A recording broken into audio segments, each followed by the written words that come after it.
যা বাবা, আজকে একটা মাছও পেলাম না।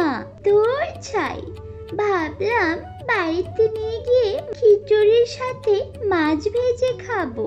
এই বৃষ্টির দিনে খিচুড়ির সাথে মাছ ভাজা অনেক মজা লাগতো, কিন্তু কি আর করার, একটা মাছও তো পেলাম না।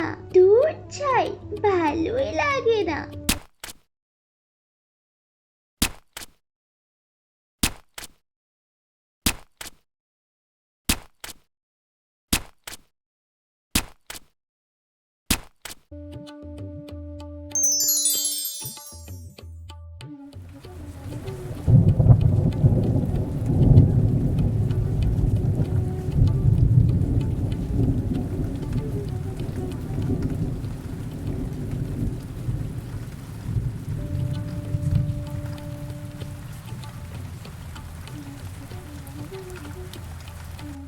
বোন বোন, জানিস আজকে না পুকুরে বড়শি ফেলেছিলাম, কিন্তু একটা মাছও পাইনি রে।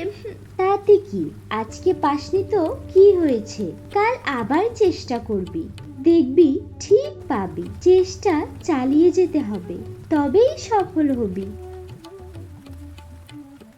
সত্যি বলছিস বোন? আমি পরের বার পাবো তো? হ্যাঁ, অবশ্যই পাবি। যতবার পাবি না ততবার চেষ্টা করতেই থাকবি, দেখবি একটা না একটা বার ঠিকই পেয়ে গেছিস। সব সময় ধৈর্য ধরবি, দেখবি ধৈর্যের ফল অবশ্যই সুন্দর হবে। এবার যা, ঘরে যা, আমি রান্না শেষ করে সবাইকে খেতে দেব। ঠিক আছে বোন, তুমি তাহলে চলে এসো, আমি চলে গেলাম। কি মজা!